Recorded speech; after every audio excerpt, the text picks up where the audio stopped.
Então, meus irmãos, vamos dar início a essa aula.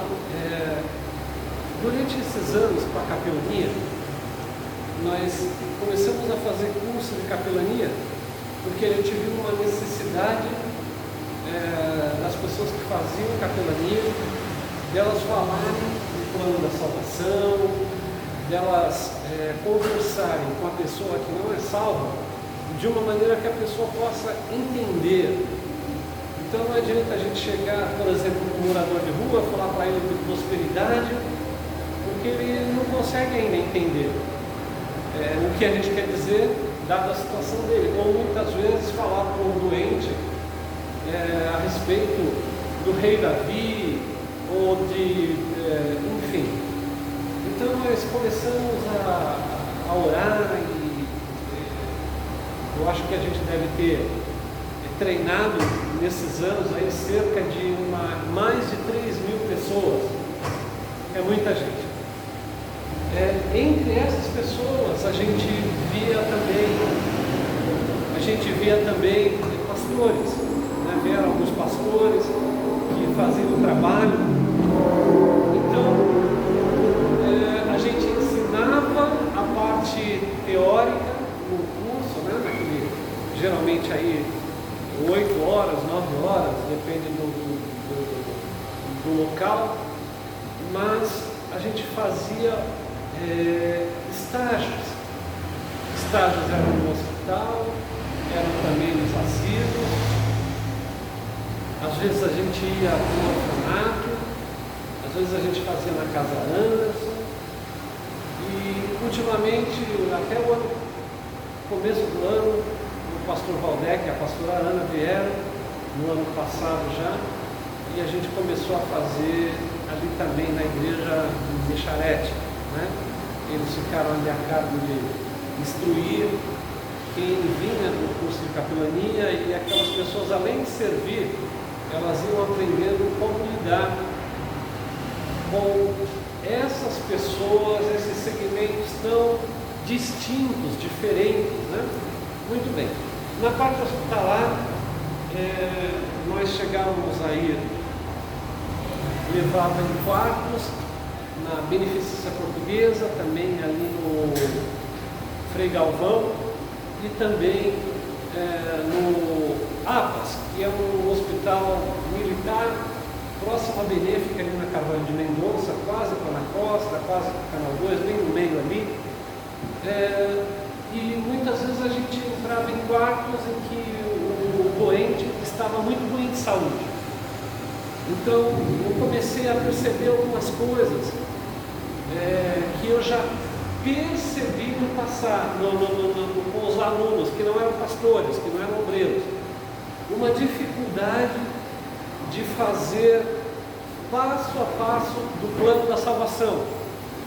O plano da salvação significa demonstrar que Jesus é o Cristo, o Filho de Deus, que ele viveu uma vida limpa, sem nenhum erro, sem nenhum pecado, que ele sofreu na cruz, e ele fez isso voluntariamente, se entregou, morreu na cruz, foi colocado na sepultura, no terceiro dia ele ressuscitou, ele ficou 40 dias ressurrecto, foi ao céu e voltará para julgar os vivos e os mortos e dar a cada um segundo a sua obra. Esse é o resumo do plano da salvação. Então, já no começo, quando as pessoas iam no hospital, elas chegavam lá conosco e elas ficavam com medo terrível. Elas falavam assim: o que eu vou fazer agora? Daí então a gente ia percebendo que a gente tinha que conduzir o treinamento, não é mesmo, Vânia? E várias vezes, 3, 4 vezes depois, pedir para a pessoa ler a Bíblia, ou pedir para a pessoa orar depois, pedindo a Deus que guardasse aquela pessoa e aquela pessoa que recebeu a semente que é a palavra de Deus frutificasse. Muito bem.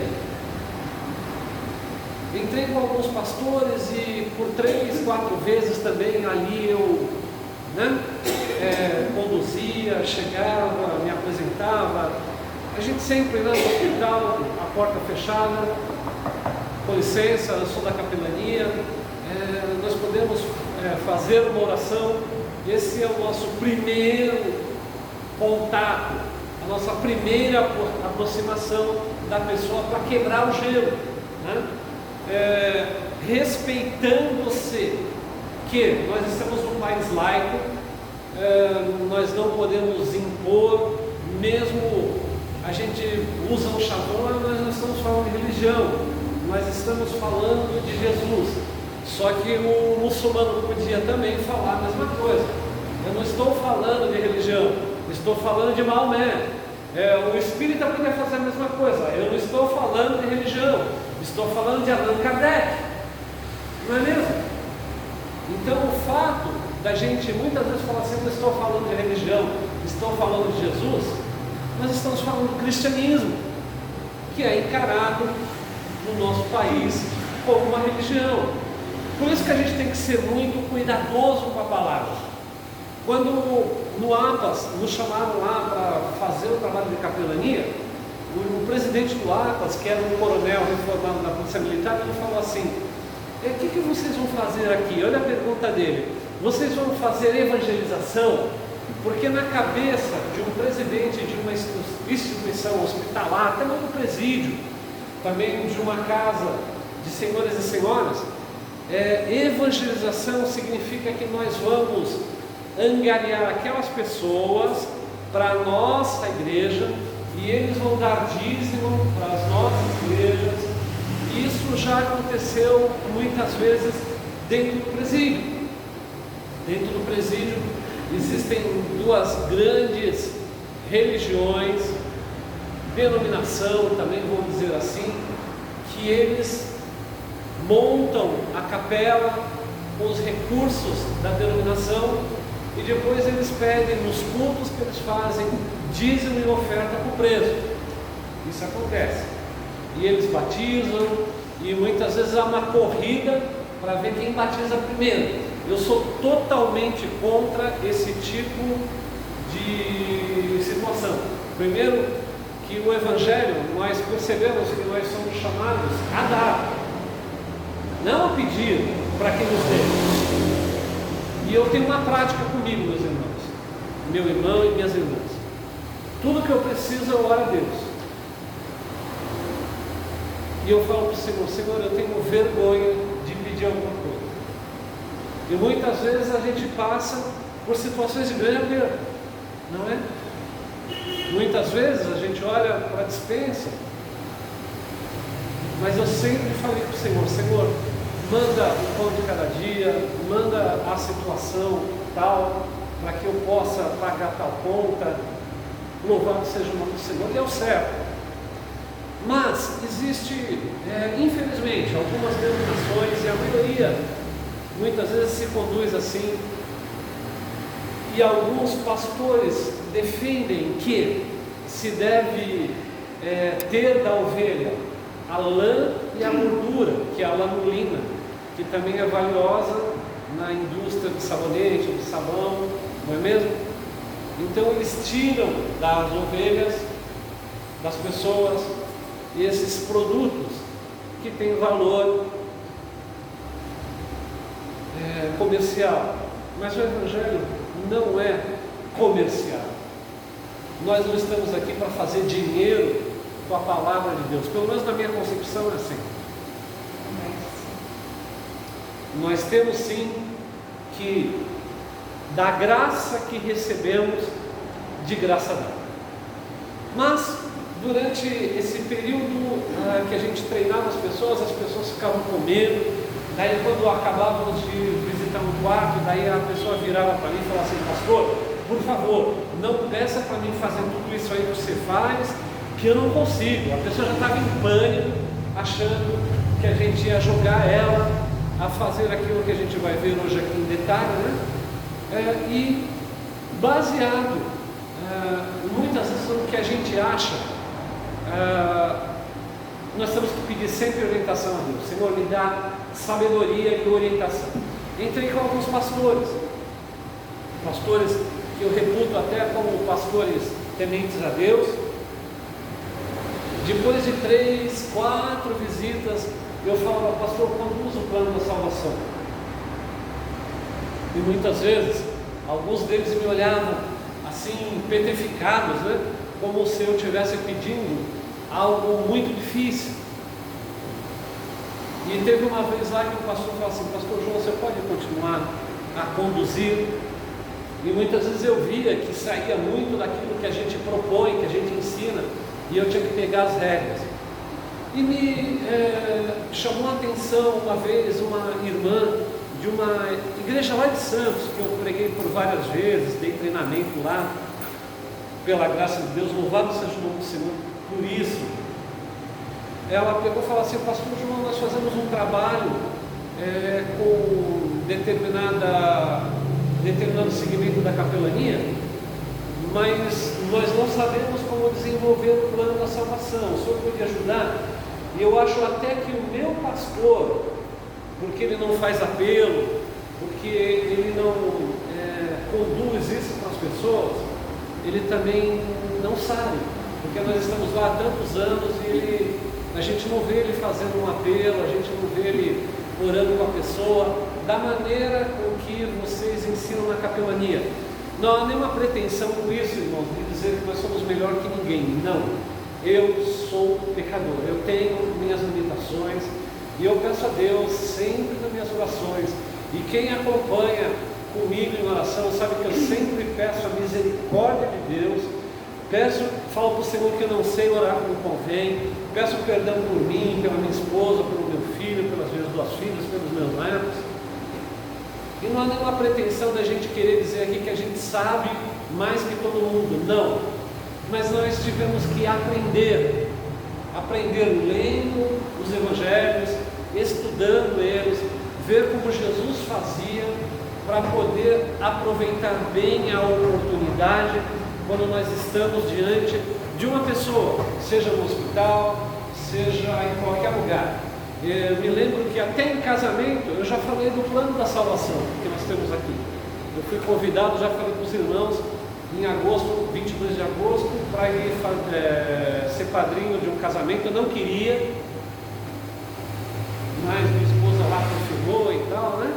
O homem é a cabeça, mas a esposa é o pescoço, vira a cabeça, né?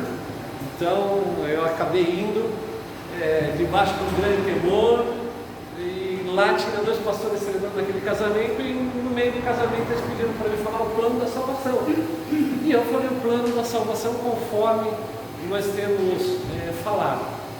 Eu percebo, fazer um parênteses e vou fechar esse parênteses, eu percebo que tem muitas pessoas que fogem desse roteiro. Só que, meus irmãos, imagine, nós estamos falando esse roteiro várias vezes, mas para muitas pessoas diferentes. Então, por exemplo, já teve um irmão lá que eu peguei ele falando do Salmo 1, sentar à roda dos escarnecedores, não é isso que o texto diz? O que isso tem a ver com o plano da salvação? Se ele não é salvo, muito provavelmente ele se senta à roda dos escarnecedores, aonde se contam piadas imundas, aonde se fala da vida alheia, né? Essa é a roda dos escarnecedores, não é, irmãos? Muito bem. Daí eles falam assim: não, é sempre a mesma coisa, e o Espírito Santo está me levando. Olha, isso para mim, eu ouvi a pastora falando quando entrou aqui, né, dos negócios aí, do espírito de rebeldia, o espírito, né? Meus irmãos, se Deus está dando para a gente uma direção assim, por que a gente vai para cá e ainda diz que é o Espírito Santo? Deus não é Deus de confusão, não é mesmo? Quando nós olhamos para a Bíblia em Efésios, diz que Deus deu uns para apóstolos, primeiramente ainda fala, outros para profetas, outros para evangelistas, outros para pastores e mestres. Então o reino de Deus, ele é organizado, ele não é uma bagunça. E Deus não é uma maroca que fala comigo, depois fala diferente com a irmã Elizabeth Correia, depois fala outra coisa o pastor Valdec, e o apóstolo Paulo escreveu: Deus não é Deus de confusão. E eu sinto que essa confusão, esse eu faço o que eu bem entendo, Primeiro é um espírito de rebeldia. Segundo, é um espírito de divisão, numa obra de salvação de almas que podem partir daqui a 1 minuto, como já partiram nos hospitais. Percebe? Deus sempre, Ele trabalhou com líderes, não? Moisés foi um líder, e como queriam apedrejá-lo, Jesus era um outro líder. Moisés, ele morreu, mas ele meio que discipulou a Josué, e Josué também passou por poucas e boas, porque viu o exemplo da proteção e da graça de Deus em Moisés. Entretanto, não treinou ninguém, e logo depois da morte de Josué, muitos se corromperam. Veio a época dos juízes, não é isso? E por falta de uma sábia liderança, eles iam e adoravam os ídolos e se desviavam